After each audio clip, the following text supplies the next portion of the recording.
Bismillahirrahmanirrahim. Assalamualaikum warahmatullahi wabarakatuh. Bapak-bapak pimpinan UNM yang saya hormati, khususnya Pak Rektor, Pak Hussein, dan Pak Wapil. Saya bahagia sekali bisa hadir pada pagi hari ini di sini. Walaupun waktu kita agak pendek karena dibatasi sholat Jumat ya. Tapi saya mau luruskan sedikit tadi. Saya tidak punya gelar doktor. Saya ini produk lokal, kuliah di Jakarta dulu, jurusan syariah Islam. Gelar saya cuma LC, tapi kalau di Timur Tengah ini nggak pernah dipakai. Cuma kita di sini di Indonesia pakai, dan saya tidak pernah belajar kalau cuma saya sering memberikan ceramah di negara-negara Islam. Kalau di saya memberikan ceramah dari tahun 2005 atau memberikan training, biasanya mereka memanggil saya dokter. Jadi kalau begitu diundang misalnya ke mimbar disebutkan Dr. Anis Mata, biasanya kita bilang bisik-bisik, jangan dirubah. Biarin aja begitu, enak didengar gitu. Jadi saya selalu senang bertemu dengan para penjaga ilmu, karena pada dasarnya ini yang menarik di dalam Quran itu kata ilmu terulang lebih dari 750 kali. Dan syarat utama kepemimpinan itu adalah juga ilmu. Jadi cerita tentang Nabi Daud dan Nabi Sulaiman itu juga dimulai dengan ilmu. Kalau keda'atena Daud wa Sulaiman ilma, sungguh kami telah memberikan kepada Daud dan Sulaiman.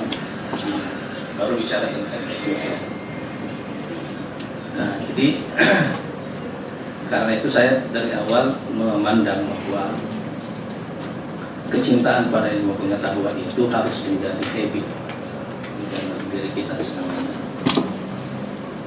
Apalagi sekarang ini kita hidup di dunia yang dikelola sepenuhnya dengan pengetahuan. Dan alat ukur satu negara itu akan punya rangka tulang yang besar untuk maju atau tidak, itu adalah perhatiannya kepada ilmu dan teknologi. Apalagi sekarang ini kita hidup di tengah krisis yang sedikit sekali bagian dari krisis ini yang dipahami oleh orang. Dan saya kira inilah masalah pemerintah kita. Understanding kita terhadap krisis yang sedang kita alami ini terlalu sedikit, karena memang faktornya terlalu kompleks. Dan saya rasa di tahun-tahun yang akan datang ini, tadi malam saya juga menyampaikan ini kepada para calon bupati dan wakil bupati yang kita dukung, termasuk Bupati. Saya bilang sama mereka bahwa kesulitan yang akan Anda hadapi setelah menang pilkada jauh lebih berat daripada kesulitan yang Anda hadapi dalam memenangkan pilkadanya. Karena nanti krisisnya akan jauh lebih dalam pas setelah pilkada, jauh lebih dalam daripada yang sekarang ini. Karena di tahun-tahun ini paling tidak dalam ini adalah kalau para ahli pemikir strategis di dunia, khususnya mereka yang punya latar belakang geopolitik dan sejarah, ini memandang 10 tahun ke depan ini sebagai masa shifting satu abad. Shifting satu abad itu adalah satu shifting yang terjadi biasanya ketika satu sistem global sudah berumur sekitar 80-an tahun. Nah, sistem global kita sekarang ini umurnya kira-kira 75 tahun dan kita mulai masuk. Nah, masa shiftingnya itu biasanya berlangsung sampai 20-an tahun. Nah, di periode 20-an tahun itu bisa terjadi pergantian kepemimpinan global, bisa terjadi pergantian sistem, bisa terjadi perang di antara bangsa. Jadi misalnya abad ke-16 itu abadnya Portugis, abad 17 pindah ke Belanda, makanya masa jayanya Belanda di kita ini abad 17 18. Sekarang ada penelitian di Harvard yang menyebutkan bahwa pabrik gula yang dibuat oleh Belanda selama VOC dulu di Indonesia dan seluruh sumber daya alam yang mereka ambil dari Indonesia ini kira-kira menghasilkan sepertiga dari total GDP Belanda. Jadi kita bisa bayangkan, karena memang itu masa dominasi Belanda. Ini masa, kalau dalam sejarah ekonomi di semua ini masanya merkantilis. Kemudian abad 18 Inggris, abad 19 Inggris masih lanjut, dan abad 20 ini Amerika. Nah, apakah mereka masih akan lanjut atau tidak, kita tidak tahu. Tapi inilah yang sedang terjadi. Cuma dalam proses ini ada 3 faktor lain, ada 4 faktor yang menciptakan disruption. Ada pandemi seperti yang sekarang sudah kita lihat, dan rasanya pandemi ini kemungkinan besar juga bukan sama. Tetapi selama masa pandemi ini berlangsung, kita menyaksikan suatu fakta yang jarang dibaca oleh orang, bahwa pandemi ini telah dijadikan sebagai dijadikan sebagai senjata untuk menciptakan dan mengarahkan perilaku masyarakat global. Kita disuruh pakai masker, kita pakai masker. Kita disuruh diam di rumah, diam di rumah. Dibikin prosedur kesehatan yang menyulitkan kita terbang. Akhirnya sekarang ini industri turisme itu kehilangan kira-kira 3,3 triliun setelah pandemi ini. Misalnya salah satu yang langsung terlihat adalah proses deglobalisasi yang terjadi secara natural. Dan kalau kita lihat, perdagangan internasional juga sangat terganggu, dan di sini kita bisa membaca bahwa yang paling dirugikan oleh situasi ini adalah negara tertentu, negara yang struktur ekonominya terutama dibentuk oleh dibentuk oleh perdagangan internasional, investasi, dan atau energi, karena global demand-nya turun, konsumsi energi turun, harga minyak jadi negara teluk seperti Saudi, Emirat, ini negara-negara teluk ini devisa mereka sudah terkuras lebih dari 200 miliar dolar dalam beberapa bulan terakhir ini. Rusia, mungkin nanti bulan-bulan ini kita akan menyaksikan akan banyak revolusi sosial di Rusia karena ekonominya sangat memburuk. Singapura yang tergantung dengan jasa, Cina apalagi, ini semua negara, dan saya kira bagian yang paling akan mengganggu kita di Indonesia nanti pada investasi. Jadi karena ini faktor pembentuk pertumbuhan ekonomi kita yang sangat besar. Jadi ini ada pandemi, kemudian ada climate change, ini perubahan iklim. Dan WHO sudah memperingatkan 2 tahun ke depan kemungkinan akan ada krisis pangan. Tapi perubahan iklim ini kan kita lihat ini jumlah bencana makin besar, makin banyak, makin sering. Jadi, skalanya juga skalanya juga besar. Itu di Sulsel kan baru juga ini kan. Gimana? Kampungnya Pak Adul ini. Sampah di utara. Sampah ya di utara kan. Tapi frekuensi terjadinya ini makin sering dan lama-lama berubah, karena itu tingkat kerugian ekonominya besar. Tapi yang paling bahaya dari situ adalah krisis pangannya. Kemudian ada faktor teknologi, dan saya kira ini kita terpaksa masuk ke teknologi digital. Tapi misalnya karena kita ini kan tidak terlalu tergantung dengan mahasiswa asing, negara seperti Australia, Inggris yang sangat tergantung dengan mahasiswa asing karena itu sumber devisa besar. Bahkan di Inggris itu orang Inggris sendiri tidak kuat membayar ongkos kuliah karena standar mereka adalah warga negara asing yang kaya, terutama Asia, Cina misalnya, mereka semuanya bisa bayar. Sekarang ini kan terhentir, tapi mereka segera shifting ke digital. Jadi Misalnya program master di Inggris yang tadinya cuma 1 tahun dibikin jadi 2 tahun tapi online, full online. Dan saya kira dari sisi shifting teknologi ini, dunia pendidikan yang paling terpengaruh paling cepat salah satunya.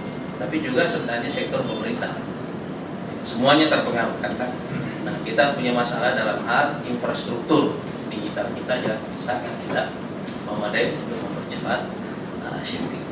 Faktor yang keempat itu adalah konflik geopolitik. Ini perang supremasi Amerika dengan China ini akan panjang. Kita nggak tahu kapan berakhirnya karena ini seperti sabung ayam. Sabung ayam itu berhenti kalau ada satu yang keluar. Tidak harus mati, tapi keluar aja cek, udah nggak kuat menyerah. Dan itu baru berhenti. Nah ini faktor karena semua faktor ini terjadi pada waktu yang sama di tempat yang sama. Karena itu kita kesulitan bagaimana merespon. Tapi disinilah kita melihat. Saya waktu ketemu dengan Pak Jokowi saya bilang, Pak, pandemi ini kan menyebabkan seluruh keputusan politik kita itu scientific base, harus berdasarkan kepada keputusan para saintis. Ini kan fatwanya para saintis ini beda-beda soal pandemi ini kan. Tiap hari berubah-ubah ya kan. Dan Pak Jokowi juga cerita, saya telepon direktur WHO-nya, dia bilang begini, saya ngomong ke rakyat begitu. Besoknya dia berubah lagi. Jadi saya kan kelihatan bodoh di depan rakyat, iya kan? Jadi saya bilang, Pak, karena ini satu contoh pengambilan keputusan. Mestinya Bapak membuat klaster saintis.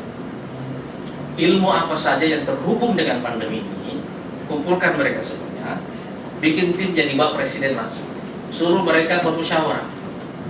Seperti para ulama menetapkan satu Syawal, iya kan? Harus dibikin mekanisme seperti itu. Cuma keputusan kita tergantung dari rekomendasi mereka ini. Jadi ini satu contoh bagaimana proses pengambilan keputusan politik yang berskala besar itu fully scientific based, harus berbasis pada keputusan para saintis. Nah sekarang kalau kita kalau kita bicara masalah virus ini seperti ini, kan sekarang dengan perkembangan rekayasa genetika ini kan gampang, iya kan? Apalagi kalau sudah dipakai sebagai instrumen konflik geopolitik, iya kan? Jauh lebih gampang lagi. Jadi kita akan menghadapi masalah ini lebih lama daripada ya. Tapi ini satu contoh bahwa pengambilan keputusan yang berbasis saintifik ini harus menjadi satu model dalam pengelolaan negara ke depan. Dan inilah masalah kita sekarang. Nah, tapi kalau ini tidak terjadi, ini juga menunjukkan bahwa ada masalah dalam scientific system kita di Indonesia. Dalam scientific system kita di Indonesia ini, salah satunya dan menurut saya nanti turunannya pada sistem pendidikan kita. Dan itu tadi saya bicara dengan Pak Rektor, saya bicara dengan Pak Wakil, saya bilang salah satu agenda strategis Gelora nanti itu adalah melakukan revolusi pendidikan. Karena kalau kita tidak mengubah ini, kita tidak akan survive nanti sebagai bangsa di tengah masalah yang terlalu kompleks. Cuma kita karena sekarang masih tahapannya baru menyampaikan ide besarnya, kita belum masuk ke agenda strategis, jadi saya belum bicara masalah. Mudah-mudahan nanti waktu kita masuk di agenda tentang revolusi pendidikan ini, teman-teman pimpinan UNM ini insya Allah bisa ikut membantu kita di sini. Tapi ini salah satu ide besarnya bahwa kita menyaksikan sekarang ini krisis politik ini akan besarnya di sini. Dan kita sudah menyaksikan bahwa politik sebagai industri pemikiran itu tidak berjalan sekarang, tidak berjalan. Saya menulis buku Gelombang Ketiga Indonesia sejak tahun 2013 yang lalu, dan saya presentasi di depan para rektor, forum rektor, dan juga di depan guru-guru besar UI. Saya menyampaikannya di banyak universitas seperti ini karena kita sengaja menyasar. Karena saya melakukan riset lumayan lama tentang ini dan kemudian menulis tentang ide tentang masa depan Indonesia dalam konsep tentang gelombang ketiga itu. Sayang saya tidak bawa bukunya. Tapi saya tulis sejak tahun 2013. Dan salah satu alasan saya menulis ini adalah karena saya percaya, saya juga pernah menulis di Kompas dulu, bahwa memang inilah esensi dari politik yang hilang, yaitu pemikiran. Jadi buat saya politik itu adalah pekerjaan berpikir, dan menjadi politisi itu artinya menjadi pemikir strategis. Kalau menjadi pemimpin itu jadi guru, tapi menjadi politisi itu artinya menjadi pemikir strategis. Dan berpikir inilah yang merupakan esensi dari industri politik yang hilang sekarang ini. Sehingga kalau kita sekarang bicara politik, bertemu dengan para politisi, kan sebagian besar obrolan kita ini kan obrolan proses, ya kan? Kita bicara tentang proses bagaimana sampai ke sana. Tapi setelah kita sampai ke sana, kita tidak menciptakan perbedaan, ya kan?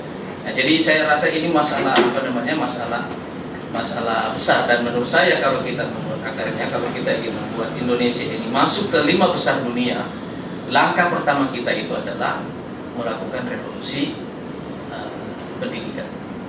Saya rasa nanti salah satu sektor yang paling besar terkena dengan krisis ini adalah pendidikan. Dan kalau kita tidak segera melakukan adaptasi besar-besaran ke situ, kita akan mengalami ketertinggalan yang jauh. Sekarang ini saja kita merasakan bahwa misalnya dengan China yang tadinya kita lebih dulu membangun daripada China, tahun 70-an kita sudah mulai membangun. China itu baru mulai mengambil keputusan melakukan pembangunan besar-besaran, shifting ke kapitalisme tahun 79. Tapi proses politiknya baru selesai selama tahun 80-an. Jadi pembangunan fisik besar-besarannya itu baru dimulai tahun 90-an. Kita sudah relatif jauh lebih maju pada waktu itu dibanding China. Bahkan investor-investor awal di China itu salah satunya pada dasarnya jadi investor Indonesia. Tapi karena sistematika kerja mereka lebih bagus, mereka sekarang ini ketertinggalan kita dengan mereka ini mungkin di atas 20 tahun. Tapi menurut saya persoalan kita di Indonesia adalah gap besar antara potensi dan pencapaian. Dan gap ini kalau kita mau tutup, kata kuncinya yang pertama itu adalah di revolusi pendidikan. Nah, saya kira di titik inilah kita digelora karena percaya bahwa politik adalah industri pemikiran. Maka partner pertama kita pada dasarnya bukan partai politik, tapi partner pertama kita di Gelora ini adalah universitas.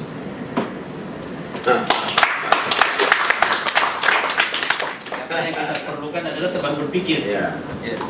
Kalau teman berkuasa gampang carinya gitu. Gampang carinya. Cari investor juga gampang, tidak terlalu susah. Yang susah itu sekarang cari teman berpikir. Karena yang enak dari kekuasaan itu cuma 2 kali, waktu dilantik sama waktu terima gaji pertama. Ya kan? Yang tidak enak dari kekuasaan itu waktu serah terima jabatan lagi kan. Hari setelah itu tadi malam saya bilang sama calon bupati dan wakil bupati, kekuasaan itu sumber kesepian yang paling menyedihkan. Orang kesepian setelah itu, setelah tidak berkuasa. Karena penguasa itu dia pikir dia berkuasa, sebenarnya enggak, dia coba jadi gula-gula, semut datang semuanya. Begitu habis, ya dia berarti jadi gula-gula, semut hilang semuanya. Dia kesepian. Makanya kalau misalnya ada orang jadi presiden umur 45 tahun, selesai kalau 2 periode misalnya selesai umur 55 tahun, kalau hidupnya 90 tahun. Tidak enak itu hidup begitu. Kecuali kalau dari awal kita punya motif bubudia yang kuat, memang ingin menciptakan, meninggalkan jejak, ingin menciptakan perubahan yang fundamental. Dan itu kita mulai dari proses yang benar dari awal. Nah, sekarang ada lagi jalan yang sulit. Setelah kita memulai prosesnya, kita tidak langsung memulai cari partner politik, yang kita cari dulu partner berpikir.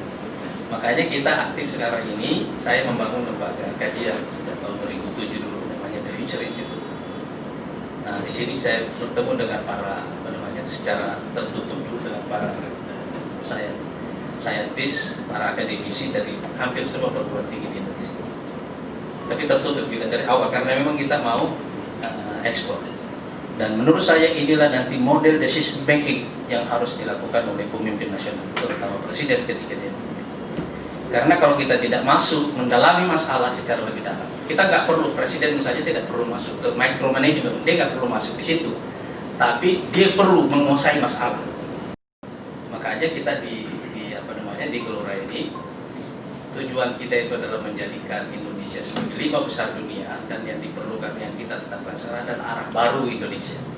Tapi dalam proses ini langkah pertamanya nanti itu adalah revolusi kita berwarga baru. Assalamualaikum warahmatullahi wabarakatuh. Waalaikumsalam.